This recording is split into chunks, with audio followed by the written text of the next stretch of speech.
নমস্কার, আমি চন্দ্রা।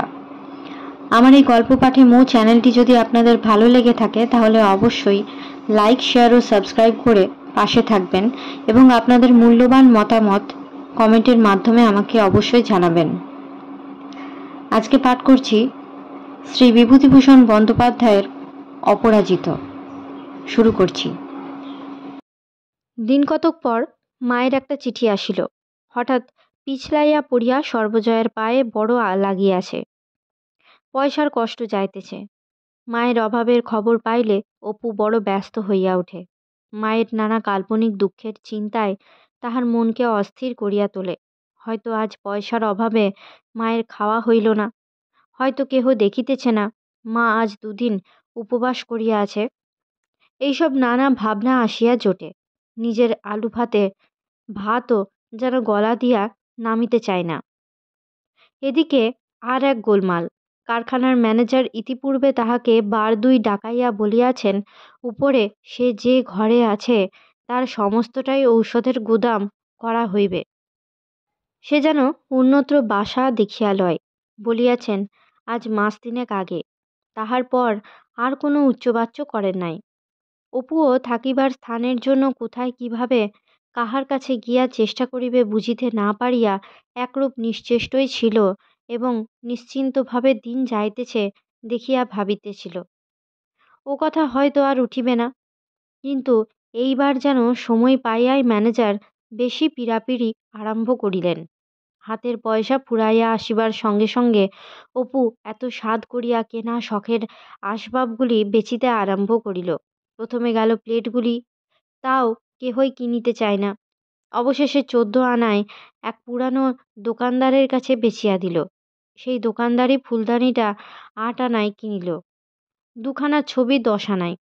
তবু শেষ পর্যন্ত সে স্যান্ডোর ডাম্বেলটা ও জাপানি পর্দাটা প্রাণপণে আঁকড়াইয়া রহিল।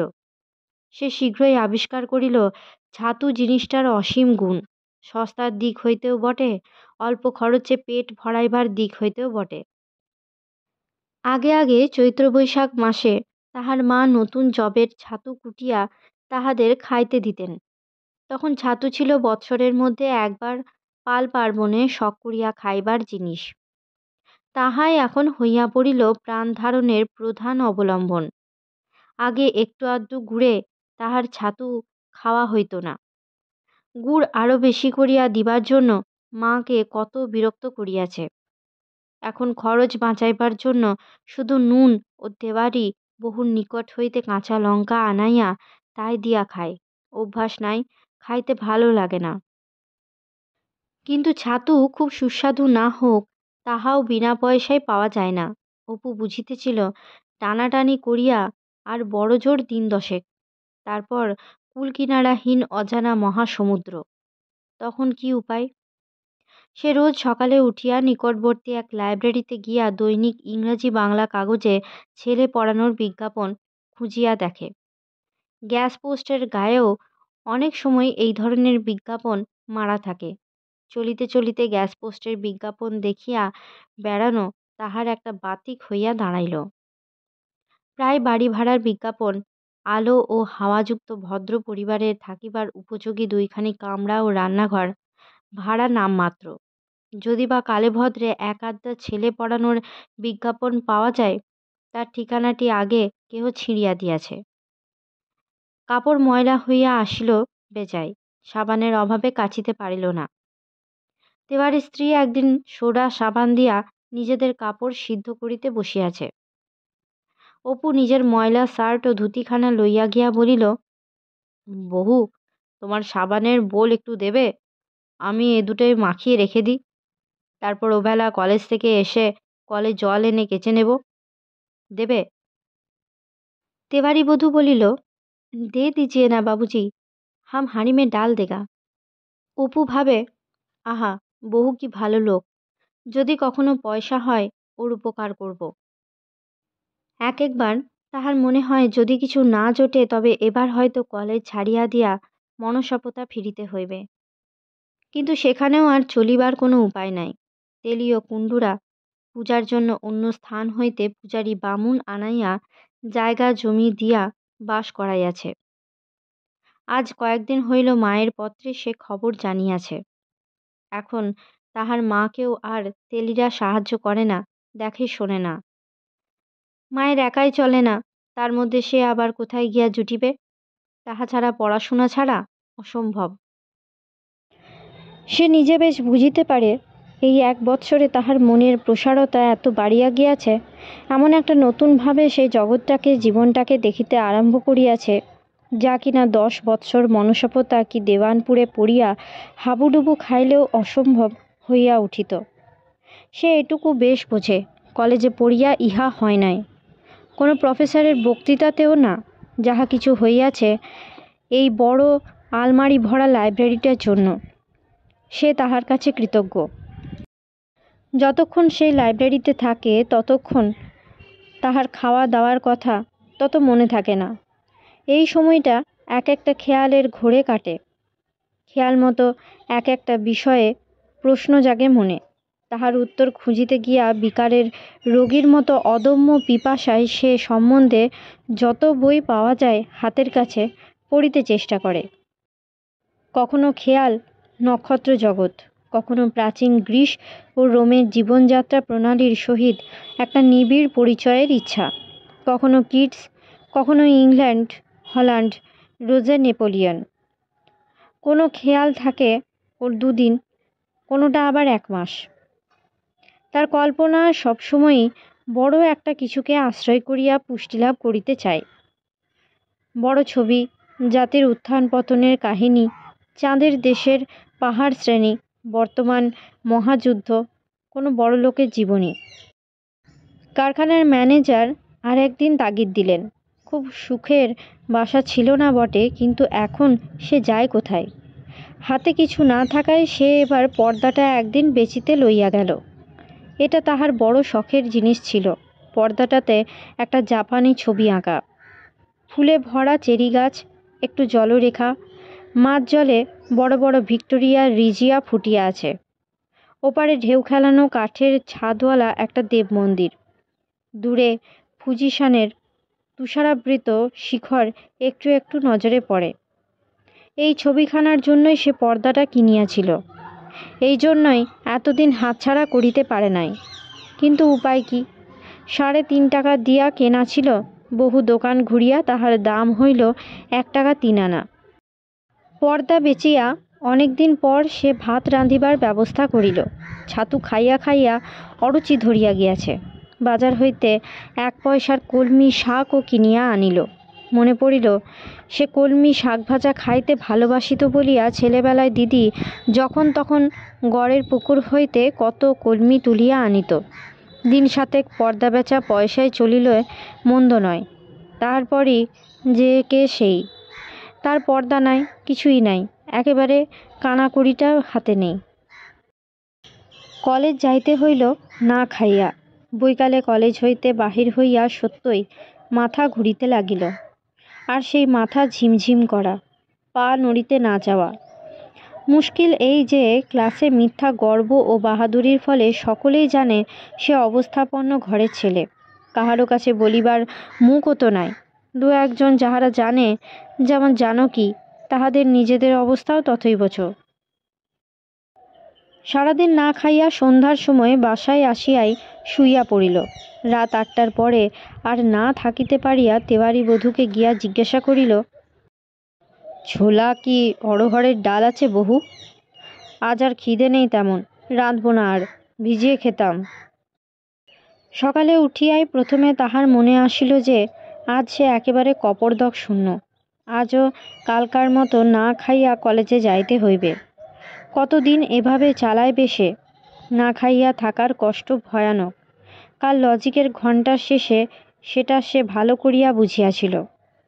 বিকালের দিকে ক্ষুধাটা পড়িয়া যাওয়াতে তত কষ্ট বোঝা যায় নাই, কিন্তু সেই বেলা 2টার সময়টা পেটের ঠিক যেন বোলতার ঝাঁক হুল ফুটাইতেছে। বার 2 জল খাইবার ঘরে গিয়া গ্লাস কতক জল খাইয়া কাল যন্ত্রণাটা অনেকখানি নিবারণ হইয়াছিল। আজ আবার সেই কষ্ট সম্মুখে। হাত মুখ ধুইয়া বাহির হইয়া বেলা 10টা পর্যন্ত সে আবার নানা গ্যাস পোস্টের বিজ্ঞাপন দেখিয়া বেড়াইল। তাহার পর বাসায় না ফিরিয়া সোজা কলেজে গেল। অন্য কেহ কিছু লক্ষ্য না করিলেও অনিল 2-3 বার জিজ্ঞাসা করিল, আপনার কোনো অসুখ বিসুখ হয়েছে? মুখ শুকনো কেন? অপু অন্য কথা পারিয়া প্রশ্নটা এড়াইয়া গেল। বই লইয়া আজ সে কলেজে আসে নাই। খালি হাতে কলেজ হইতে বাহির হইয়া রাস্তায় রাস্তায় খানিকটা ঘুরিল। হঠাৎ তাহার মনে হইল, মা আজ দিন-12 আগে টাকা চাহিয়া পত্র পাঠাইয়াছিলেন, টাকাও দেওয়া হয় নাই, পত্রের জবাবও না। কথাটা ভাবিতেই সে অত্যন্ত ব্যাকুল হইয়া পড়িল। না খাওয়ার কষ্ট সে ভালো বুঝিয়াছে। মায়েরও হয়তো বা এতদিন না খাওয়া শুরু হইয়াছে, কে জানে। তাহা ছাড়া মায়ের স্বভাবও সে ভালো বোঝে। নিজের কষ্টের বেলা মা কাহাকেও বলিবে না বা জানাইবে না, মুখ বুজিয়া সমুদ্র গিলিবে। অপু অস্থির হইয়া পড়িল। এখন কি করে সে? জ্যাঠাইমাদের বাড়ি গিয়া সব খুলিয়া বলিবে? গোটা কতক টাকা যদি এখন ধার পাওয়া যায় সেখানে, মাকে তো আপাতত পাঠাইয়া দেওয়া যাইবে এখন। কিন্তু খানিকটা ভাবিয়া দেখিল সেখানে গিয়া সে টাকার কথা তুলিতেই পারিবে না। জ্যাঠাইমাকে সে মনে মনে ভয় করে। অখিলবাবু সামান্য মাহিনা পায়, সেখানে গিয়া টাকা চাহিতে বাধে। তাহার এক সহপাঠীর কথা হঠাৎ তাহার মনে পড়িল। খুব বেশি আলাপ নাই, কিন্তু শুনিয়াছে বড়লোকের ছেলে। একবার যাইয়া দেখিবে কি? ছেলেটির বাড়ি বউবাজারের একটা গলিতে, কলকাতার বনেদি ঘর, বড় তেতলা বাড়ি, পূজার দালান, সামনে বড় বড় সেকেলে ধরনের থাম, কার্নিশে এক ঝাঁক পায়রার বাসা। বাহিরের ফ্লোরের খোপটা একজন হিন্দুস্থানি ভুজাওয়ালা ভাড়া লইয়া ছাতুর দোকান খুলিয়াছে। একটু পরেই অপুর সহপাঠী ছেলেটি বাহিরে আসিয়া বলিল, কই, কে ডাকছে? ও তুমি? রোল 12? এক্সকিউজ মি, তোমার নামটা জানি নে ভাই, সরি। এসো এসো, ভেতরে এসো। খানিকক্ষণ বসিয়া গল্পগুজব হইল। খানিকক্ষণ গল্প করিতে করিতে অপু বুঝিল এখানে টাকার কথা তোলাটা তাহার পক্ষে কতদূর দুঃসাধ্য ব্যাপার, অসম্ভব। তাহা কি কখনো হয়? কি বলিয়া টাকা ধার চাহিবে সে এখানে? এই আমাকে এই গোটা কতক টাকা ধার দিতে পারো কদিনের জন্যে? কথাটা কি বিশ্রী শোনাইবে। ভাবিতেও যেন লজ্জা ও সংকোচে তাহার মুখ ঘামিয়া রাঙা হইয়া উঠিল। ছেলেটি বলিল, বারে, এখনই উঠবে কি? না না, বসো, চা খাও। দাঁড়াও, আমি আসছি। ঘিয়ে ভাজা চিড়ে, নিমকি, পেঁপে কাটা, সন্দেশ ও চা। অপু ক্ষুধার মুখে লোভীর মতো সেগুলি ব্যগ্রভাবে গোগ্রাসে গিলিল। গরম চা কয়েক চুমুক খাইতেই শরীরের ঝিমঝিম ভাবটা কাটিয়া মনের স্বাভাবিক অবস্থা যেন ফিরিয়া আসিল, এবং আসিবার সঙ্গে সঙ্গে সেখানে টাকা ধার চাওয়াটা যে কতদূর অসম্ভব সেটাও বুঝিল। বন্ধুর নিকট হইতে বিদায় লইয়া বাহিরে আসিয়া ভাবিল, ভাগ্যিস, হাউ অ্যাবসার্ড! তা কি কখনো আমি? দূর! রাত্রিতে শুইয়া ভাবিতে ভাবিতে তাহার মনে পড়িল আগামীকাল নববর্ষের প্রথম দিন। কাল কলেজের ছুটি আছে। কাল একবার শ্যামবাজারে জ্যাঠাইমাদের বাড়িতে যাইবে। নববর্ষের দিনটা জ্যাঠাইমাকে প্রণাম করিয়াও আসাও হইবে, সেটাও একটা কর্তব্য। তাহা ছাড়া মনে মনে ভাবিল, কাল গেলে জেঠিমা কি আর না খাইয়ে ছেড়ে দেবে? বছরকারের দিনটা, সেদিন সুরেশদা তো আর বাড়ির মধ্যে বলেনি, বললে কি আর খেতে বলতো না? সুরেশদা ওই রকম ভুলো মানুষ। ভুল কাহার পরদিন অপুর বুঝিতে দেরি হইল না। সকালে 9টার সময় সুরেশদের বাড়ি গিয়া প্রথমে বাহিরে কাহাকেও পাইল না। বলা না কওয়া না হুপ করিয়া কি বাড়ির ভিতরে ঢুকিয়া যাইবে? কি সমাচার না নববর্ষের দিন প্রণাম করিতে আসিয়াছি। ছুতাটা যে বড় দুর্বল। 7-5 ভাবিতে ভাবিতে সে খানিকক্ষণ পরে বাড়ির মধ্যে ঢুকিয়া পড়িয়া একেবারে জ্যাঠাইমাকে পাইল দরজার সামনে রোয়াকে। প্রণাম করিয়া পায়ের ধুলা লইল। জ্যাঠাইমার মুখে যে বিশেষ প্রীতি বিকশিত হইল না, তাহা অপু ছাড়া যে কেহ বুঝিতে পারিত। তাহার সংবাদ লইবার জন্য তিনি বিশেষ কোনো আগ্রহ প্রকাশ করিলেন না।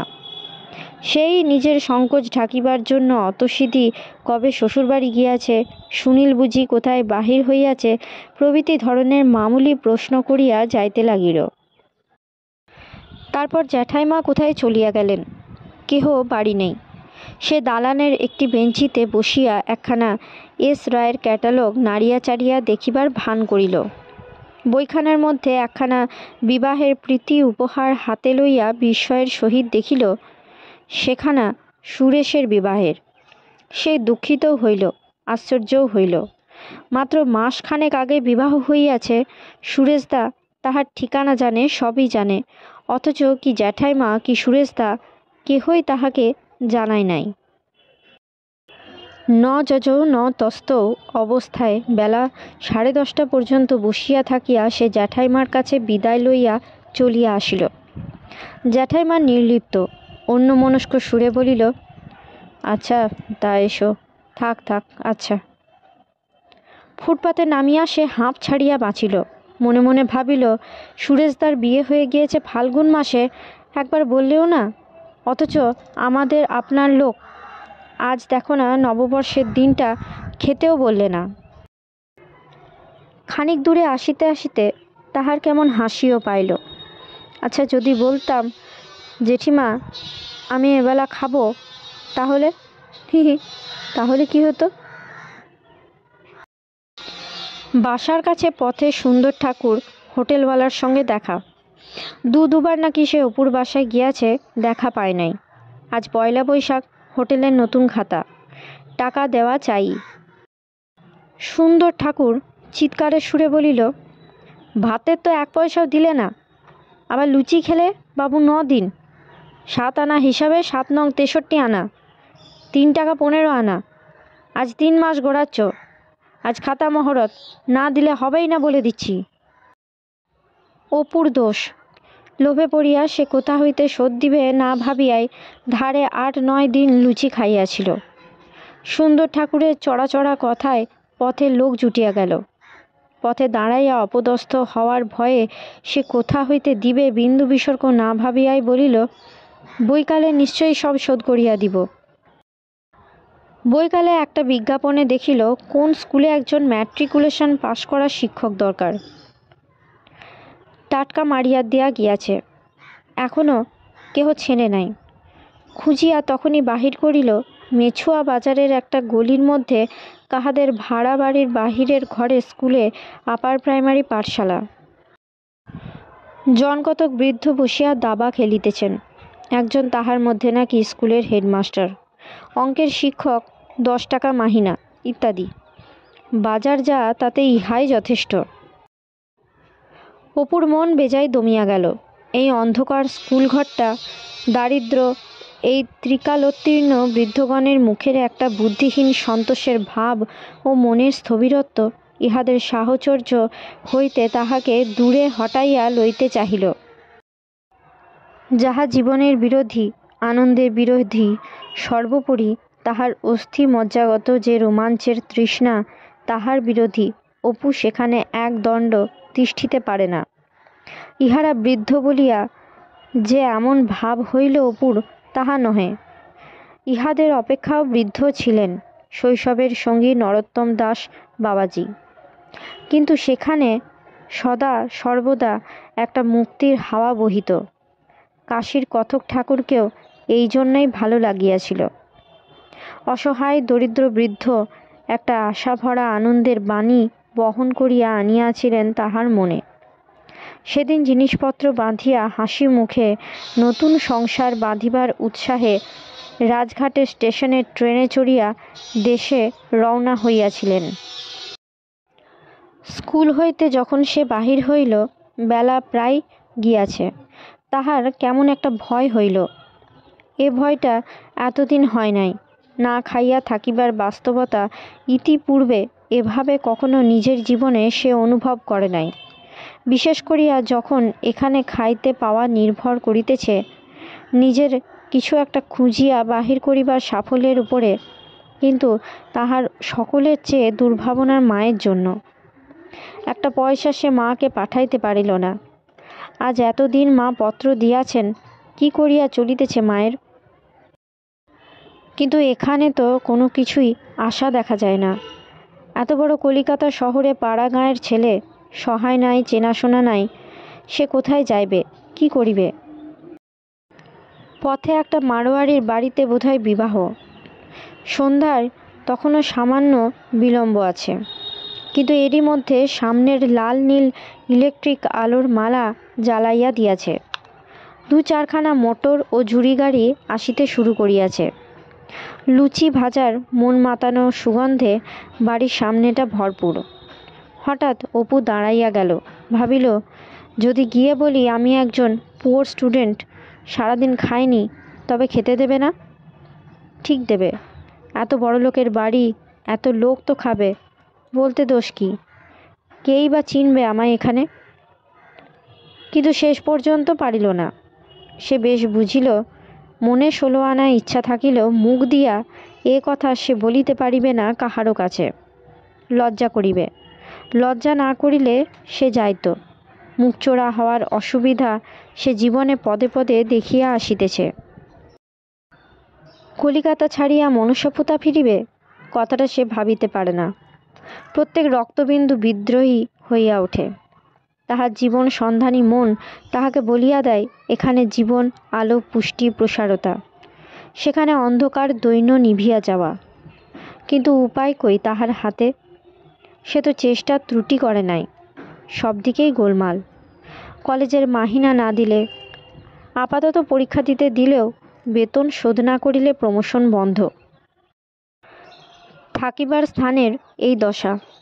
দুবেলা ওষুধের কারখানার ম্যানেজার উঠিয়া যাইবার তাগিদ দেয়। আহার তথৈবচ। সুন্দর ঠাকুরের দেনা, মায়ের কষ্ট, একই তো সে সংসারে অনভিজ্ঞ, স্বপ্নদর্শী প্রকৃতির। কিসে কি সুবিধা হয় এমনিই বোঝে না। তাহাতে এই কয়দিনের ব্যাপার তাহাকে একেবারে দিশাহারা করিয়া তুলিয়াছে। বাসায় আসিয়া ছাদের উপর বসিল, একখানা খাপড়া কুড়াইয়া আনিয়া ভাবিল, আচ্ছা দেখি কোন পিঠটা পড়ে। পরে নিশ্চিন্দিপুরের বাল্যে দিদির কাছে যেমন শিখিয়াছিল সেইভাবে চোখ বুজিয়া খাপড়াটা ছুঁড়িয়া ফেলিয়া দিল। একবার দুবার কলিকাতা ছাড়িয়া যাওয়ার দিকটাই পড়ে। তৃতীয়বার ফেলিয়া দেখিতে তাহার সাহস হইল না।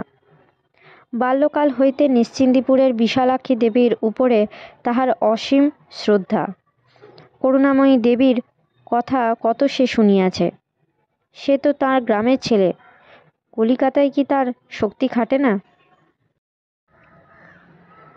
পরীক্ষা হইবার দিন কতক পরে একদিন অনিল তাহাকে জানাইল, সায়েন্স সেকশনের মধ্যে সে গণিত ও বস্তুবিজ্ঞানে প্রথম হইয়াছে। প্রফেসরের বাড়ি গিয়া নম্বর জানিয়া আসিয়াছে।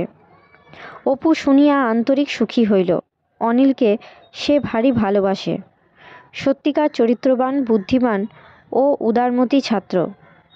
অনিলের যে জিনিসটা তাহার ভালো লাগে না, সেটা তাহার অপরকে তীব্রভাবে আক্রমণ ও সমালোচনা করিবার একটা দুর্দমনীয় প্রবৃত্তি। কিন্তু এ পর্যন্ত কোনো তুচ্ছ কাজে বা জিনিসে অপু তাহার আসক্তি দেখে নাই। কোনো ছোট কথা, কি সুবিধার কথা, কি বাজে খোশগল্প তাহার মুখে শোনে নাই। অপু দেখিয়াছে সবসময় অনিলের মনে একটা চাঞ্চল্য, একটা অতৃপ্তি। তাহার অধীর মন মহাভারতের বকরূপী ধর্মরাজের মতো সবসময়ই ফাঁদিয়া বসিয়াছে, কাচ ও বার্তা। অপুর সহিত এই জন্যই অনিলের মিলিয়াছিল ভালো। দুজনের আশা আকাঙ্ক্ষা প্রবৃত্তি এক ধরনের। অপুর বাংলা ও ইংরেজি লেখা খুব ভালো। কবিতা, প্রবন্ধ, মায় একখানা উপন্যাস পর্যন্ত লিখিয়াছে। 2-3খানা বাঁধানো খাতা ভর্তি।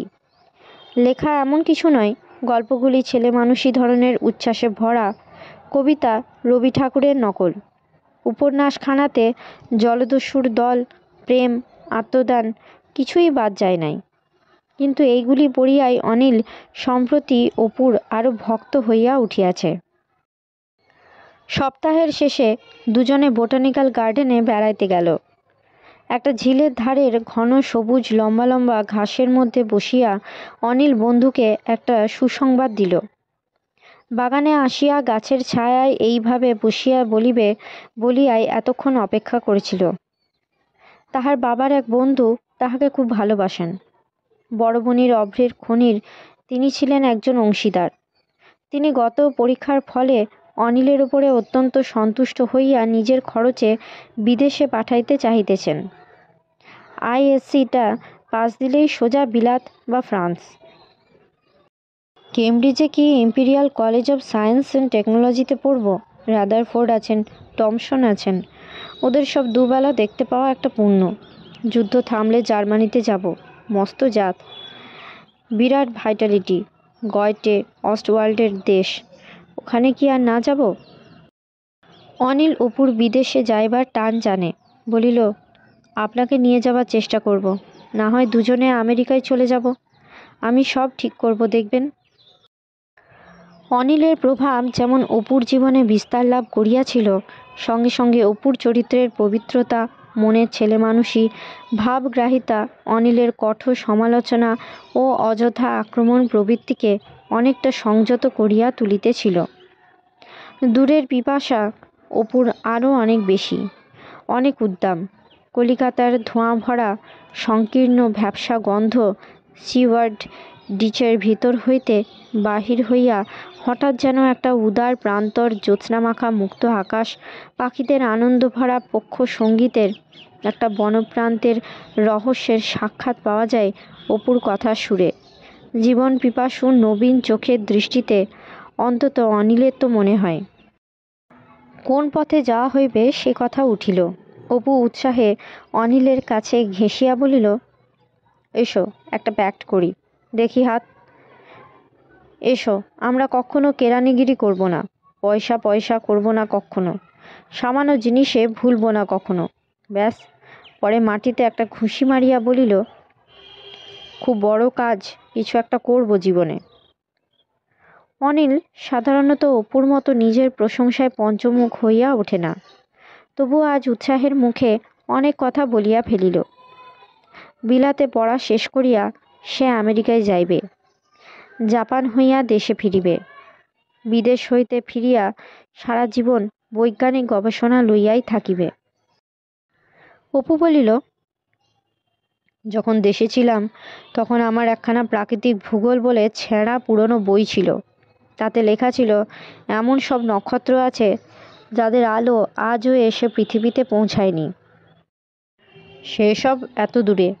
মনে আছে, সন্ধ্যের সময় একটা নদীতে নৌকা ছেড়ে দিয়ে নৌকার ওপরে বসে সে কথা ভাবতাম।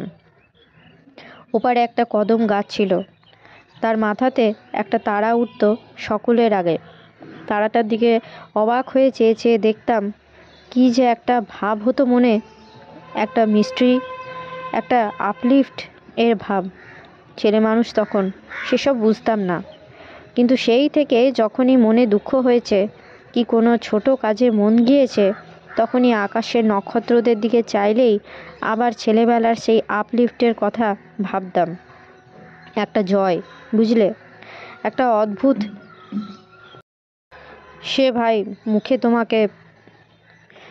বেলা পড়িলে দুজনে স্টিমারে কলিকাতায় ফিরিল। পরদিন কলেজের কমন রুমে অনেকক্ষণ আবার সেই কথা। কলেজ হইতে উৎফুল্ল মনে বাহির হইয়া অনিল প্রথমে দোকানে এক কাপ চা খাইল, পরে ফুটপাতের ধারে দাঁড়াইয়া একটুখানি ভাবিল কালীঘাটে মাসির বাড়ি যাওয়ার কথা আছে, এখন যাইবে কিনা। একখানা বই কিনিবার জন্য একবার কলেজ স্ট্রিটেও যাওয়া দরকার। কোথায় আগে যাই? অপূর্ব একমাত্র ছেলে, যার কথা তার সবসময় মনে হয়। যে কোনো রূপে হোক অপূর্বকে সে নিশ্চয়ই বিদেশ দেখাইবে। তলপেটে অনেকক্ষণ হইতে একটা কি বেদনা বোধ হইতেছিল, এইবার যেন একটু বাড়ি আছে। হাটিয়া চৌরঙ্গীর মোড় পর্যন্ত যাওয়ার ইচ্ছা ছিল, সেটা আর না যাওয়াই ভালো। সম্মুখেই ডালহৌসি স্কোয়ারের ট্রাম, সে ভাবিল পরেরটাতে যাব, বেজায় ভিড়, ততক্ষণ বরং চিঠিখানা ডাকে ফেলে আসি। নিকটে লাল রঙের গোল ডাকবাক্স ফুটপাথের ধারে। ডাকবাক্সটার গা ঘেঁষিয়া একজন মুসলমান ফেরিওয়ালা পাকা কাঁচকলা বিক্রি করিতেছে। তাহার বাজরায় পা না লাগে এই জন্য এক পায়ে ভর করিয়া অন্য পাখানা একটু অস্বাভাবিক রকমে পেছনে বাঁকাভাবে পাতিয়া সে সবে চিঠিখানার ডাকবাক্সের মুখে ছাড়িয়া দিয়াছে, এমন সময় হঠাৎ পিছন হইতে যেন কে তীক্ষ্ণ বর্ষা দিয়া তাহার দেহটা এফোড় ওফোড় করিয়া দিল। এক নিমেষে অনিল সেটাতে হাত দিয়া সামলাইতেও যেন অবকাশ পাইল না। হঠাৎ যেন পায়ের তলা হইতে মাটিটা সরিয়া গেল। চোখে অন্ধকার। কাঁচকলার বাজরার কানাটা মাথায় লাগিতেই মাথাটাই একটা বেদনা। মুসলমানটি কি বলিয়া উঠিল, হই হই বহু লোক। কি হয়েছে মশাই? কি হলো মশাই? সরো সরো, বাতাস করো, বরফ নিয়ে এসো। এই যে আমার রুমাল নিন না। অনিলের দুটি মাত্র কথা শুধু মনে ছিল। একবার সে অতি কষ্টে গোঙাইয়া গোঙাইয়া বলিল, রিপন কলেজ, অপূর্ব রায়, রিপন।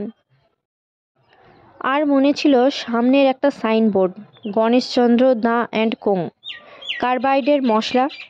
তারপরে সেই তীক্ষ্ণ বর্ষাটা পুনরায় কে যেন সজোরে তল পেটে ঢুকাইয়া দিল। সঙ্গে সঙ্গে সব অন্ধকার। কতক্ষণ পরে সে জানি না, তাহার জ্ঞান হইল। একটা বাক্স বা ঘরের মধ্যে সে শুইয়া আছে। ঘরটা বেজায় দুলিতেছে। পেটে ভয়ানক যন্ত্রণা। কাহারা কি বলিতেছে। অনেক মোটর গাড়ির ভেপুর শব্দ, আবার ধোঁয়া ধোঁয়া। পুনরায় যখন অনিলের জ্ঞান হইল, সে চোখ মেলিয়া চাহিয়া দেখিল একটা বড় সাদা দেওয়ালের পাশে একখানা খাটে সে শুইয়া আছে। পাশে তাহার বাবা ও ছোট কাকা বসিয়া, আরও 3 জন অপরিচিত লোক, নার্সের পোশাক পরা 2 জন মেম। এটা হাসপাতাল? কোন হাসপাতাল? কি হইয়াছে তাহার? তলপেটের যন্ত্রণাটা তখনও সমান, শরীর ঝিমঝিম করিতেছে, সারা দেহ যেন অবশ। পরদিন বেলা 10টার সময় অপু গেল। সেই কাল খবর পাইয়া তখনই ছুটিয়া শেয়ালদহের মোড়ে গিয়াছিল। সঙ্গে ছিল সত্যেন ও 4-5 জন ছেলে। টেলিফোনে অ্যাম্বুলেন্স গাড়ি আনাইয়া তখনই সকলে মিলিয়া তাহাকে মেডিকেল কলেজ হাসপাতালে আনা হয় ও বাড়িতে খবর দেওয়া হয়। ডাক্তার বলেন হার্নিয়া, স্ট্র্যাঙ্গুলেটেড হার্নিয়া। তখনই অস্ত্র করা হইয়াছে। বৈকালেও সে গেল। কেবিন ভাড়া করা হইয়াছে। অনিলের মা বসিয়াছিলেন। অপু গিয়া পায়ের ধুলা লইয়া প্রণাম করিল। অনিল এখন অনেকটা ভালো আছে। অস্ত্র করার পরে বেজায় যন্ত্রণা পাইয়াছিল সারা রাত ও সারা দিন। দুপুরের পর সেটা একটু কম। মুখ রক্তশূন্য পাণ্ডুর। সে হাসিয়া অপুর হাত ধরিয়া কাছে বসাইল। বলিল, স্বাস্থ্যের মতো জিনিস আর নেই, যতই বলুন। এই 3টে দিন যেন একেবারে মুছে গিয়েছে জীবন থেকে। অপু বলিল, বেশি কথা বলো না, যন্ত্রণা কেমন এখন? অনিলের মা বলিলেন, তোমার কথা সব শুনেছি, ভাগ্যিস তুমি ছিলে বাবা সেদিন। অনিল বলিল, দেখবেন মজা, ঘন্টা নাড়লেই নার্স এখনই ছুটে আসবে, বাজাবো দেখবেন। সে হাসিয়া একটা হাত ঘণ্টা বাজাইতেই লম্বা একজন নার্স আসিয়া হাজির। সে চলিয়া গেলে অনিলের মা বলিলেন, কি যে করিস মিছিমিছি, ছি। দুজনেই খুব হাসিতে লাগিল। খানিকক্ষণ গড়ের মাঠের দিকে বেড়াইয়া সন্ধ্যার পর বাসায় ফিরিয়া অপু সবে আলোটি জ্বালিয়াছে। এমন সময় সত্যেন ও অনিলের বিস্তুত ভাই ফণি অপু তাহাকে হাসপাতালে প্রথম দেখিয়াছে। সেখানেই প্রথম আলাপ। ব্যস্ত সমস্ত অবস্থায় ঘরে ঢুকিও। সত্যেন বলিল, ওহ, তোমাকে 2বার এর আগে খুঁজে গেছি, এখনই হাসপাতালে এসো, জানো না? অপু জিজ্ঞাসা দৃষ্টিতে উহাদের মুখের দিকে চাহিতেই ফণি বলিল, অনিল মারা গিয়েছে এই 6:30টার সময়ে, হঠাৎ। সকলে ছুটিতে ছুটিতে হাসপাতালে গেল। অনিলের মৃতদেহ খাট হইতে নামাইয়া সাদা চাদর দিয়া ঢাকিয়া মেঝেতে রাখিয়াছে। বহু আত্মীয় স্বজনে কেবিন ভরিয়া গিয়াছে। ক্লাসের অনেক ছেলে উপস্থিত। একদল ছেলে এইমাত্র এসেন্স ও ফুলের তোড়া লইয়া কেবিনে ঢুকিল। অল্প পরে মৃতদেহ নিমতলায় লইয়া যাওয়া হইবে। সব কাজ শেষ হইতে রাত্রি 3টা বাজিয়া গেল। অন্য সকলে গঙ্গা স্নান করিতে লাগিল। অপু বলিল, তোমরা নাও, আমি গঙ্গায় নাইব না, কলের জলে সকালবেলা নাইব। কলকাতার গঙ্গায় নাইতে আমার মন চায় না। অনিলের বাবার মতো লোক সে কখনো দেখে নাই। এত বিপদেও তিনি সারা রাত বাঁধানো চাতালে বসিয়া ধীরভাবে কাঠের নল বসানো শটকাতে তামাক টানিতেছেন। অপুকে বার দুই জিজ্ঞাসা করিয়াছেন, বাবা তোমার খুব ঘুম লাগেনি তো? কোনো কষ্ট হয়নি তো বলো বাবা? অপু শুনিয়া চোখের জল রাখিতে পারে নাই। সুনীল সিগারেট কেসটা তাহার জিম্মায় রাখিয়া জলে নামিলে সে ঘাটের ধাপের উপরে বসিয়া রহিল। অন্ধকার আকাশে অসংখ্য জলজলে নক্ষত্র। রাত্রি শেষের আকাশে উজ্জ্বল সপ্তর্ষি মণ্ডল ওপারে যেসব কোম্পানির কারখানার মাথায় ঝুঁকিয়া পড়িতেছে। পূর্ব আকাশে চিত্রা প্রত্যাসন্ন দিবালোকের মুখে মিলাইয়া যাইতেছে। অপু মনের মধ্যে কোনো শোক কি দুঃখের ভাব খুঁজিয়া পাইল না। কিন্তু মাত্র 3 দিন আগে কোম্পানির বাগানে বসিয়া যেমন অনিলের সঙ্গে গল্প করিয়াছিল, সারা আকাশের অসংখ্য নক্ষত্ররাজির দিকে চাহিয়া বাল্যে নদীর ধারে বসিয়া সন্ধ্যার প্রথম নক্ষত্রটি দেখিবার দিনগুলির মতো এক অপূর্ব অবর্ণনীয় রহস্যের ভাবে তাহার মন পরিপূর্ণ হইয়া গেল।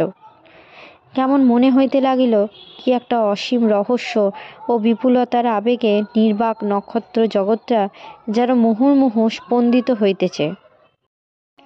অনিলের মৃত্যুর পর অপু বড় মুষড়াইয়া পড়িল। কেমন এক ধরনের অবসাদ শরীরে ও মনে আশ্রয় করিয়াছে। কোনো কাজে উৎসাহ আসে না, হাত পা ওঠে না। বৈকালে ঘুরিতে ঘুরিতে সে কলেজ স্কোয়ারের একখানা বেঞ্চির উপরে বসিল। এতদিন তো এখানে রহিল, কিছুই স্থির হইল না। এভাবে আর কতদিন চলে? ভাবিল না হয় অ্যাম্বুলেন্সে যেতাম। কলেজের অনেকে তো যাচ্ছে, কিন্তু মা কি তা যেতে দেবে? পরে ভাবিল বাড়ি চলে যাই, মাসখানেক অর্ডারলি রিট্রিট করা যাক। পাশে একজন দাড়িওয়ালা ভদ্রলোক অনেকক্ষণ হইতে বসিয়াছিলেন। মধ্যবয়সী লোক, চোখে চশমা, হাতের শিরগুলি দড়ির মতো মোটা। তিনি জিজ্ঞাসা করিলেন, সাঁতারের ম্যাচ কবে হবে জানেন? অপু জানে না, বলিতে পারিল না। ক্রমে 2-4 কথার আলাপ জমিল, সাঁতারেরই গল্প। কথায় কথায় প্রকাশ পাইল তিনি ইউরোপ ও আমেরিকার বহু স্থান ঘুরিয়াছেন। অপু কৌতূহল দমন করিতে না পারিয়া তাহার নাম জিজ্ঞাসা করিল। ভদ্রলোক বলিলেন, আমার নাম সুরেন্দ্রনাথ বসু মল্লিক। অনেক দিনের একটা কথা অপুর মনে পড়িয়া গেল। সে সোজা হইয়া তাহার মুখের দিকে চাহিল। কিছুক্ষণ চুপ করিয়া থাকিয়া বলিল, আমি আপনাকে চিনি। আপনি অনেক দিন আগে বঙ্গবাসীতে বিলাত যাত্রীর চিঠি লিখতেন। হ্যাঁ হ্যাঁ ঠিক, সে 10-11 বছর আগেকার কথা। তুমি কি করে জানলে? পড়তে নাকি? ওহ, শুধু পড়তাম না, হাঁ করে বসে থাকতাম কাগজখানার জন্যে। তখন আমার বয়স বছর 10। পাড়াগাঁয়ে থাকতাম, কি ইন্সপিরেশন যে পেতাম আপনার লেখা থেকে। ভদ্রলোকটি ভারী খুশি হইলেন। সে কি করে, কোথায় থাকে জিজ্ঞাসাবাদ করিলেন। বলিলেন, দেখো কোথায় বসে কে লেখে আর কোথায় গিয়ে তার বীজ উড়ে পড়ে। বিলেতে হ্যামস্টেডের একটা বোর্ডিংয়ে বসে লিখতাম, আর বাংলায় এক অবস্কিওর পাড়াগাঁয়ের এক ছোট ছেলে আমার লেখা পড়ে বাহ বাহ। ভদ্রলোকটির ব্যবসা বাণিজ্যে খুব উৎসাহ দেখা গেল। মাদ্রাজের সমুদ্রের ধারে জমি লইয়াছেন, নারকেল ও ভ্যানিলার চাষ করিবেন।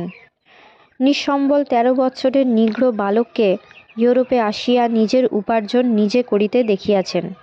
দেশের যুবকদের চাষবাস করিতে উপদেশ দেন। ভদ্রলোকটিকে আর অপুর অপরিচিত মনে হইল না। তাহার বাল্য জীবনের কতগুলি অবর্ণনীয় আনন্দ মুহূর্তের জন্য এই প্রৌঢ় ব্যক্তিটি দায়ী। ইহারই লেখার ভিতর দিয়া বাহিরের জগতের সঙ্গে সেই আনন্দ ভরা প্রথম পরিচয়। সম্পূর্ণ নতুন ধরনের উৎসাহ লইয়া সে ফিরিল। কে জানিত বঙ্গবাসীর সে লেখকের সঙ্গে এভাবে দেখা হইয়া যাইবে। শুধু বাঁচিয়া থাকাই এক সম্পদ। তোমার বিনা চেষ্টাতেই এই অমৃতময়ী জীবনধারা প্রতি পলের রসপাত্র পূর্ণ করিয়া তোমার অন্যমনস্ক অসতর্ক মনে অমৃত পরিবেশন করিবে। সে যে করিয়া হোক বাঁচিবে। সন্ধ্যা ঠিক হয় নাই। উঠানে তেলিবাড়ির বড় বউ দাঁড়াইয়া কি গল্প করিতেছিল। দূর হইতে অপুকে আসিতে দেখিয়া হাসি মুখে বলিল, কে আসছে বলুন তো মা ঠাকরুন। সর্বজয়ার বুকের ভেতরটা কেমন করিয়া উঠিল। অপু নয় তো, অসম্ভব। সে এখন কেন? পরক্ষণেই সে ছুটিয়া আসিয়া অপুকে বুকের ভিতর জড়াইয়া ধরিল। সর্বজয়ার চোখের জলে তাহার জামার হাতটা ভিজিয়া উঠিল। মাকে যেন এবার নিজের অপেক্ষা মাথায় ছোট, দুর্বল ও অসহায় বলিয়া অপুর মনে হইতে লাগিল। তপকৃশ শবরীর মতো ক্ষীণাঙ্গী, আলুথালু, অর্ধরুক্ষ, চুলের গোছা একদিকে পড়িয়াছে। মুখের চেহারা এখনও সুন্দর, গ্রীবা ও কপালের রেখাবলী এখনও অনেকাংশে ঋজু ও সুকুমার। তবে এবার মায়ের চুল পাকিয়াছে, কানের পাশের চুলে পাক ধরিয়াছে। নিজের সবল দৃঢ় বাহুবেষ্টনে সরলা চিরদুঃখিনী মাকে সংসারের সহস্র দুঃখ বিপদ হইতে বাঁচাইয়া রাখিতে অপুর ইচ্ছা হয়। এ ভাবটা এইবার প্রথম সে মনের মধ্যে অনুভব করিল, ইতিপূর্বে কখনো হয় নাই। বড় বউ একপাশে হাসি মুখে দাঁড়াইয়াছিল। সে অপুকে ছোট দেখিয়াছে, এখন আর তাহাকে দেখিয়া ঘোমটা দেয় না। সর্বজয়া বলিল, এবার ও এসেছে বৌমা, এবার কালই কিন্তু। অপু নিকটে গিয়া জিজ্ঞাসা করিল, কি খুড়িমা, কাল কি? বড় বউ হাসিয়া বলিল, দেখো কাল, আজ বলবো না তো। খিচুড়ি খাইতে ভালোবাসে বলিয়া সর্বজয়া অপুকে রাত্রে খিচুড়ি রাঁধিয়া দিল। পেট ভরিয়া খাওয়া ঘটিল। এই 7-8 দিন পর আজ মায়ের কাছে। সর্বজয়া জিজ্ঞাসা করিল, হ্যাঁ রে, সেখানে খিচুড়ি খেতে পাস? অপুর শৈশবে তাহার মা শত প্রতারণার আবরণে নগ্ন দারিদ্র্যের নিষ্ঠুর রূপকে তাহাদের শিশুচক্ষুর আড়াল করিয়া রাখিতেন। এখন আবার অপুর পালা। সে বলিল, বাদলা হলে খিচুড়ি হয়। কি ডালের করে? মুগের ডাল, মুসুরিরও করে, খাঁড়ি মুসুরি। সকালে জলখাবার খেতে দেয় কি কি? অপু প্রাতঃকালীন জলযোগের এক কাল্পনিক বিবরণ খুব উৎসাহের সহিত বিবৃত করিয়া গেল। মোহনভোগ, চা, এক দিন লুচিও দেয়। খাওয়ার বেশ সুবিধা। প্রীতির টিউশনি কোন কালে চলিয়া গিয়াছে, কিন্তু অপু সে কথা মাকে জানাই নাই। সর্বজয়া বলিল, হ্যাঁ রে, তুই যে সে মেয়েটিকে পড়াস তাকে কি বলে ডাকিস? খুব বড়লোকের মেয়ে না? তার নাম ধরে ডাকি। দেখতে শুনতে ভালো? বেশ দেখতে। হ্যাঁ রে, তোর সঙ্গে বিয়ে দেয় না? বেশ হয় তাহলে। অপু লজ্জারক্ত মুখে বলিল, হ্যাঁ, তারা হলো গিয়ে বড় লোক। আমার সঙ্গে তা কি কখনো তোমার যেমন কথা? সর্বজয়া কিন্তু মনে মনে বিশ্বাস, অপুর মতো ছেলে পাইলে লোকে এখনই লুফিয়া লইবে।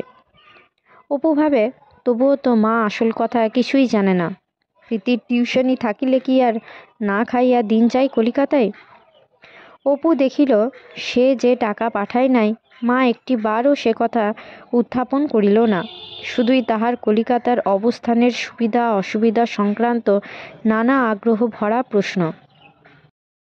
নিজেকে এমনভাবে সর্বপ্রকারে মুছিয়া বিলোপ করিতে তাহার মায়ের মতো সে আর কাহাকেও এ পর্যন্ত দেখে নাই। সে জানিত, বাড়ি গেলে এ লইয়া মা কোনো কথা তুলিবে না। সর্বজয়া একটা এনামেলের বাটি ও গ্লাস ঘরের ভিতর হইতে আনিয়া হাসি মুখে বলিল, এই দেখ, এই 2খানা ছেঁড়া কাপড় বদলে তোর জন্য নিয়েছি। বেশ ভালো না? কত বড় বাটিটা দেখ। অপু ভাবিল, মা যা দেখে তাই বলে ভালো। এ আর কি ভালো?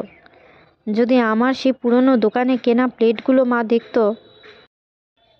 কলিকাতায় সে দুরূহ জীবন সংগ্রামের পর এখানে বেশ আনন্দ ও নির্ভাবনায় দিন কাটে। রাত্রে মায়ের কাছে শুইয়া সে আবার নিজেকে ছেলে মানুষের মতো মনে করে। বলে, সেই গানটা কি মা, ছেলেবেলায় তুমি আর আমি শুয়ে শুয়ে রাত্রে গাইতাম। এক দিন দিদিও, সেই চিরদিন কখনো সমান না যায়, কবু বনে বনে রাখালেরই শনে, কবু বা রাজত্ব পায়। পরে আবদারে সুরে বলে, গাও না মা গানটা। সর্বজয়া হাসিয়া বলে, হ্যাঁ, এখন কি আর গলা আছে? দূর, এসো দুজনে গায়ে। এসো না মা, খুব হবে, এসো। সর্বজয়ের মনে আছে, অপু যখন ছোট ছিল তখন কোনো কোনো মেয়ে মজলিসে ছোট ছোট ছেলে মেয়েদের গান হয়তো হইতো। অপুর গলা ছিল খুব মিষ্টি, কিন্তু তাহাকে প্রথমে কিছুতেই গান গাওয়ানো যাইত না। অথচ যেদিন তাহার গাহিবার ইচ্ছা হইত সেদিন মায়ের কাছে চুপি চুপি বারবার বলতো, আমি কিন্তু আজ গান গাইব না, গাইতে বলো না। অর্থাৎ সেদিন তাকে এক আধবার বলিলেই সে গাহিবে। সর্বজয়া ছেলের মন বুঝিয়া অমনি বলিত, তা অপু এবার কেন একটা গান কর না।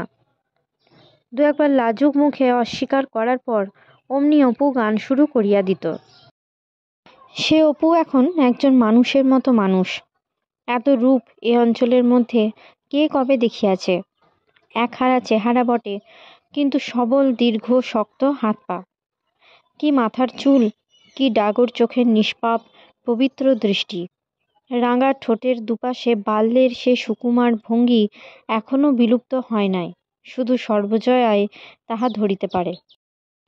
অপু কিন্তু সে ছেলেবেলার অপু আর নাই, প্রায় সবই বদলাইয়া গিয়াছে। সে অপূর্ব হাসি, সে ছেলে মানুষই, সে কথায় কথায় মান অভিমান আবদার, গলার সে ঋণঋণে মিষ্টি সুর। এখনো অপুর স্বর খুবই মিষ্টি, তবুও সে অপরূপ বাল্যস্বর। সে চাঞ্চল্য পাগলামি সেসবের কিছুই নাই। সব ছেলেই বাল্যে সমান ছেলে মানুষ থাকে না, কিন্তু অপু ছিল মূর্তিমান শৈশব। সরলতায়, দুষ্টামিতে, রূপে, ভাবুকতায় দেব শিশুর মতো। এক ছেলে ছিল তাই কি, শত ছেলেতে কি হয়। সর্বজয়া মনে মনে বলে, বেশি চাইনে, 10টা 5টা চাইনি ঠাকুর, ওকেই আর জন্মে আবার কোলজোড়া করে দিও। সর্বজয়ার জীবনের পাত্র পরিপূর্ণ করিয়া অপু যে অমৃত শৈশবে পরিবেশন করিয়াছে, তারই স্মৃতি তার দুঃখ ভরা জীবন পথের পাথেয়। আর কিছুই সে চায় না। কোনো কোনো দিন রাত্রে অপু মায়ের কাছে গল্প শুনিতে চায়। সর্বজয়া বলে, তুই তো কত ইংরাজি বই পড়িস, কত কি, তুই একটা গল্প বল না বরং শুনি। অপু গল্প করে, দুজনে নানা পরামর্শ করে। সর্বজয়া পুত্রের বিবাহ দিবার ইচ্ছা প্রকাশ করে। কাঁটাদহের সান্ডাল বাড়ি নাকি ভালো মেয়ে আছে সে শুনিয়াছে। অপু 5টা দিলেই এইবার। তারপর অপু বলিল, ভালো কথা মা, আজকাল জেঠিমারা কলকাতায় বাড়ি পেয়েছে যে, সেদিন তাদের বাড়ি গেছিলাম। সর্বজয়া বলে, তাই নাকি, তোকে খুব যত্ন টত্ন করলে, কি খেতে দিলে? অপু নানা কথা সাজাইয়া বানাইয়া বলে। সর্বজয়া বলে, আমায় একবার নিয়ে যাবি? কলকাতা কখনো দেখিনি, বড় ঠাকুরদের বাড়ি দুদিন থেকে মা কালীর চরণ দর্শন করে আসি তাহলে। অপু বলে, বেশ তো মা, নিয়ে যাব, যেও সেই পুজোর সময়। সর্বজয়া বলে, একটা স্বাদ আছে অপু, বড় ঠাকুরদের দরুন নিশ্চিন্দিপুরের বাগানখানা তুই মানুষ হয়ে যদি নিতে পারতিস ভুবন মুখুজ্জেদের কাছ থেকে, তবে। সামান্য স্বাদ, সামান্য আশা, কিন্তু যার স্বাদ যার আশা তার কাছে তো ছোটও নয় সামান্যও নয়। মায়ের ব্যথা কোনখানে অপুর তাহা বুঝিতে দেরি হয় না। মায়ের অত্যন্ত ইচ্ছা নিশ্চিন্দিপুর গিয়া বাস করে, সে অপু জানে। সর্বজয়া বলে, তুই মানুষ হলে, তোর একটা ভালো চাকরি হলে, তোর বউ নিয়ে তখন আবার নিশ্চিন্দিপুরে গিয়ে ভিটেতে কোঠা উঠিয়ে বাস করব। বাগানখানা কিন্তু যদি নিতে পারিস, বড় ইচ্ছে হয়। অপুর কিন্তু একটা কথা মনে হয়, মা আর বেশি দিন বাঁচবে না। মায়ের চেহারা অত্যন্ত রোগা হইয়া গিয়াছে এবার, কেবলই অসুখে ভুগিতেছে। মুখে যত রকম সান্ত্বনা দেওয়া, যত আশার কথা বলা, সব বলে। জানালার ধারে তক্ত বসে দুপুরের পর মা একটু ঘুমাইয়া পড়ে, অনেক বেলা পড়িয়া যায়। অপু কাছে আসিয়া বসে, গায়ে হাত দিয়া বলে, গা যে তোমার বেশ গরম দেখি। সর্বজয়া সেসব কথা উড়াইয়া দেয়, এ গল্প ও গল্প করে। বলে, হ্যাঁ রে, অতসীর মা আমার কথা টথা কিছু বলে? অপু মনে মনে ভাবে, মা আর বাঁচবে না বেশি দিন। কেমন যেন, কেমন কি করে থাকবো মা মারা গেলে। অনেক বেলা পড়িয়া যায়। জানালার পাশেই একটা আতা গাছ, আতা ফুলের মিষ্টি ভুরভুরে গন্ধ বৈকালের বাতাসে। একটু পোড়ো জমি, এক ঢিপি সুরকি, একটা চারা জামরুল গাছ, পুরনো বাড়ির দেওয়ালের ধারে ধারে বনমূলার গাছ, কণ্টিকারির ঝাড়, একটা জায়গায় কঞ্চি দিয়া ঘিরিয়া সর্বজয়া শাকের ক্ষেত করিয়াছে। একটা অদ্ভুত ধরনের মনের ভাব হয় অপুর।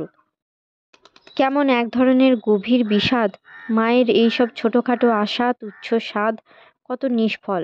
মা কি ওই শাকের ক্ষেতের শাক খাইতে পারিবে? কালীঘাটের কালী দর্শন করিবে জ্যাঠাইমার বাসায় থাকিয়া? নিশ্চিন্তিপুরের আমবাগান। এক ধরনের নির্জনতা, সঙ্গীহীনতার ভাব, মায়ের উপরে গভীর করুণা। রাঙা রোদ মিলাইতেছে চারা জামরুল গাছটাতে, সন্ধ্যা ঘনাইতেছে, ছাতারে ও শালিক পাখির দল কিচমিচ ও ঝটাপটি করিতেছে। অপুর চোখে জল আসিল। কি অদ্ভুত নির্জনতা মাখানো সন্ধ্যাটা। মুখে হাসিয়া সস্নেহে মায়ের গায়ে হাত বুলাইতে বুলাইতে বলিল, আচ্ছা মা, বড় বউয়ের সঙ্গে বাজি রেখেছিলে কি নিয়ে? বলো না, বললে না তো সেদিন। ছুটি ফুরাইলে অপু বাড়ি হইতে রওনা হইল। স্টেশনে আসিয়া কিন্তু ট্রেন পাইল না। গহনার নৌকা আসিতে অত্যন্ত দেরি হইয়াছে। ট্রেন আধ ঘণ্টা পূর্বে ছাড়িয়া গিয়াছে। সর্বজয়া ছেলের বাড়ি হইতে যাইবার দিনটাতে অন্যমনস্ক থাকবার জন্য কাপড় বালিশের ওয়ার সাজিমাটি দিয়া সিদ্ধ করিয়া বাঁশবনের ডোবার জলে কাচিতে নামিয়াছে। সন্ধ্যার কিছু পূর্বে অপু বাড়ির দাওয়ায় জিনিসপত্র নামাইয়া ছুটিয়া ডোবার ধারে গিয়া পিছন হইতে ডাকিল, মা। সর্বজয়া ভুলিয়া থাকিবার জন্য দুপুর হইতে কাপড় সিদ্ধ লইয়া ব্যস্ত আছে। চমকিয়া পিছন দিকে চাহিয়া আনন্দ মিশ্রিত সুরে বলে, তুই, যাওয়া হলো না? অপু হাসি মুখে বলে, গাড়ি পাওয়া গেল না, এসো বাড়ি। বাঁশবনের ছায়ায় মায়ের মুখে সেদিন যে অপূর্ব আনন্দের ও তৃপ্তির ছাপ পড়িয়াছিল, অপু পূর্বে কোনো দিন তাহা দেখে নাই। বহুকাল পর্যন্ত মায়ের এ মুখখানা তাহার মনে ছিল। সেদিন রাত্রে দুজনে নানা কথা। অপু আবার ছেলেবেলাকার গল্প শুনিতে চায় মায়ের মুখে। সর্বজয়া লজ্জিত সুরে বলে, হ্যাঁ, আমার আবার গল্প? সেসব ছেলে বয়সের গল্প, তা বুঝি এখন শুনে তোর ভালো লাগবে? অপুকে আর সর্বজয়া বুঝিতে পারে না। এ সে ছোট্ট অপু নয়। সে ঠোঁট ফুলাইলেই সর্বজয়া বুঝিত ছেলে কি চাহিতেছে। এ কলেজের ছেলে, তরুণ অপু। এর মন, মতিগতি, আশা আকাঙ্ক্ষা সর্বজয়ার অভিজ্ঞতার বাইরে। অপু বলে, না মা, তুমি সেই ছেলেবেলার শ্যামলঙ্কার গল্পটা করো। সর্বজয়া বলে, তা আবার কি শুনবি?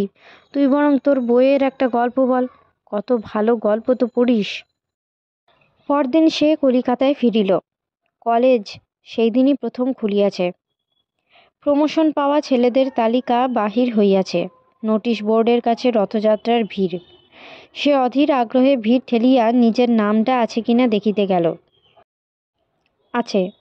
2-3 বার ভালো করিয়া দেখিল। আরও আশ্চর্য এই যে পাশেই যেসব ছেলে পাশ করিয়াছে অথচ বেতন বাকি থাকার দরুন প্রমোশন পায় নাই, তাহাদের একটা তালিকা দেওয়া হইয়াছে, কিন্তু তাহার মধ্যে অপুর নাম নাই। অথচ অপু জানে তাহারই সর্বাপেক্ষা বেশি বেতন বাকি। সে ব্যাপারটা বুঝিতে না পারিয়া ভিড়ের বাহিরে আসিল। কেমন করিয়া এরূপ অসম্ভব সম্ভব হইল নানা দিক হইতে বুঝিবার চেষ্টা করিয়াও তখনও কিছু ঠাহর করিতে পারিল না।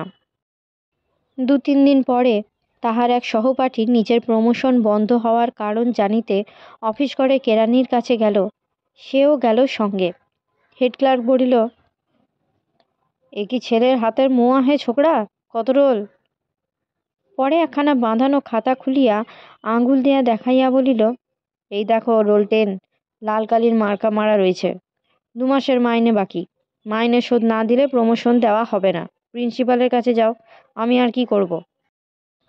অপু তাড়াতাড়ি ঝুঁকিয়া পড়িয়া দেখিতে গেল। তাহার রোল নম্বর 20, একই পাতায়। দেখিল অনেক ছেলের নামের সঙ্গে সঙ্গে কালিতে ডি লেখা আছে, অর্থাৎ ডিফল্টার। মাহিনা দেয় নাই। সঙ্গে সঙ্গে নামের উল্টো দিকে মন্তব্যের ঘরে কোন কোন মাসের মাহিনে বাকি তাহা লেখা আছে, কিন্তু তাহার নামটাতে কোনো কিছু দাগ বা আঁচড় নাই। একেবারে পরিষ্কার মুক্তার মতো হাতের লেখা জল জল করিতেছে, রায় অপূর্ব কুমার। লাল কালির একটা বিন্দু পর্যন্ত নাই। ঘটনা হয়তো খুব সামান্য কিছুই না, হয়তো একটা সম্পূর্ণ কলমের ভুল, না হয় কেরানির হিসাবের ভুল, কিন্তু অপুর মনে ঘটনাটা গভীর রেখাপাত করিল। মনে আছে অনেক দিন আগে ছেলেবেলায় তাহার দিদি যেবার মারা গিয়াছিল, সেবার শীতের দিনে বৈকালে নদীর ধারে বসিয়া ভাবিত দিদি কি নরকে গিয়াছে। সেখানকার বর্ণনা সে মহাভারতে পড়িয়াছিল। ঘোর অন্ধকার নরকে শত শত বিকটাকার পাখি ও তাহাদের চেয়েও বিকটাকার যমদূতের হাতে পড়িয়া তাহার দিদির কী অবস্থা হইতেছে। কথাটা মনে আসিতেই বুকের কাছটায় কি একটা আটকাইয়া যেন গলা বন্ধ হইয়া আসিত। চোখের জলে কাশবন শিমুল গাছ ঝাপসা হইয়া আসিত। কি জানি কেন সে তাহার হাস্যমুখী দিদির সঙ্গে মহাভারতোক্ত নরকের পারিপার্শ্বিক অবস্থার যেন কোনো মতেই খাপ খাওয়াইতে পারিত না। তাহার মন বলিত, না না, দিদি সেখানে নাই, সে জায়গা দিদির জন্য নয়। তারপর ওপারে কাশবনে ম্লান সন্ধ্যায় রাঙা আলো যেন অপূর্ব রহস্য মাখানো মনে হইত। আপনা আপনি তাহার শিশুমন কোন অদৃশ্য শক্তির নিকট হাত জোর করিয়া প্রার্থনা করিত, আমার দিদিকে তোমরা কোনো কষ্ট দিও না, সে অনেক কষ্ট পেয়ে গেছে, তোমাদের পায়ে পড়ি, তাকে কিছু বলো না। ছেলেবেলার সে সহজ নির্ভরতার ভাব সে এখনো হারায় নাই। এই সেদিনও কলকাতায় পড়িতে আসিবার সময় তাহার মনে হইয়াছিল, যায় না, আমি তো একটা ভালো কাজে যাচ্ছি, কত লোক তো কত চায়, আমি বিদ্যে চাইছি, আমায় এর উপায় ভগবান ঠিক করে দেবেন। তাহার এই নির্ভরতা আরও দৃঢ় ভিত্তির উপরে দাঁড় করাইয়াছিলেন দেওয়ানপুরের হেডমাস্টার মিস্টার দত্ত। তিনি ছিলেন ভক্ত ও বিশ্বাসী খ্রিস্টান। তিনি তাহাকে সেসব কথা বলিতেন, অন্য কোনো ছেলের সঙ্গে সে ভাবের কথা বলিতেন না। শুধু গ্রামার অ্যালজেব্রা নয়, কত উপদেশের কথা, গভীর বিশ্বাসের কথা, ঈশ্বর পরলোক অন্তরতম অন্তরের নানা গোপন বাণী। হয়তোবা তাহার মনে হইয়াছিল এ বালকের মনের ক্ষেত্রে এসব উপদেশ সময়ে অঙ্কুরিত হইবে। আজকের মতো গল্প পাঠ এই পর্যন্ত। পরবর্তী অংশ নিয়ে আসবো পরবর্তী ভিডিওতে। সকলে ভালো থাকবেন, সুস্থ থাকবেন এবং পাশে থাকবেন। নমস্কার।